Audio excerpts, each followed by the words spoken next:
ആദരണീയരായ ഗുരുജനങ്ങളെ, പ്രിയപ്പെട്ട കൂട്ടുകാരെ, അധിനിവേശത്തിന്റെ കാൽച്ചങ്ങളെ പൊട്ടിച്ചെറിഞ്ഞ് ഇന്ത്യ സ്വാതന്ത്ര്യത്തിന്റെ അമൃതം നുകർന്ന മഹത്തായ സുവർണ ദിനമാണ് 1947 ഓഗസ്റ്റ് 15. വിദേശ ശക്തികളുടെ കരങ്ങളിൽ ശ്വാസം മുട്ടിക്കഴിഞ്ഞ ഭാരതം സ്വാതന്ത്ര്യത്തിന്റെ അമൃതം നുകർന്ന മഹത്തായ സുദിനം. ഈ പുണ്യദിനം നാം ഓർക്കുകയും ആഘോഷിക്കുകയും ചെയ്യുമ്പോൾ ഭാരതത്തോടുള്ള കൂറും സ്നേഹവും പ്രകടമാകുന്നു.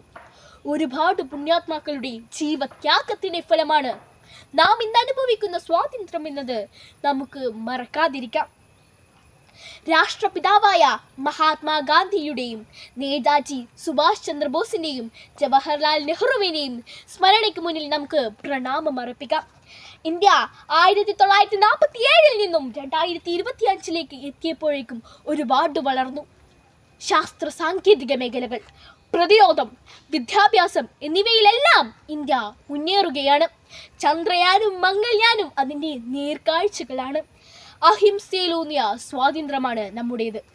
എന്നാൽ ഇന്ന് ജാതിയുടെയും മതത്തിൻ്റെയും രാഷ്ട്രീയത്തിൻ്റെയും പേരിൽ ആളുകൾ പരസ്പരം പടവെട്ടുന്നു.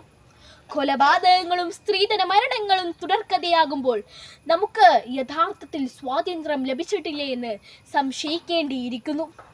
ഇന്ത്യ ഇന്ന് 78ാമത് സ്വാതന്ത്ര്യ ദിനം ആഘോഷിക്കുമ്പോൾ നമുക്ക് സന്തോഷിക്കാം, അതിലേറെ അഭിമാനിക്കാം.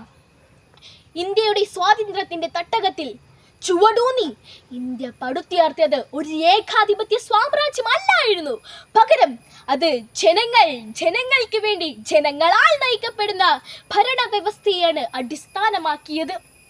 ദേശീയഗാനം പാടുമ്പോഴും ദേശീയ പതാക ഉയർത്തുമ്പോഴും അതെല്ലാം നമ്മുടെ രാജ്യത്തിന് വേണ്ടി പ്രവർത്തിക്കുവാനുള്ള മന്ത്രധ്വനികളായി മാറണം.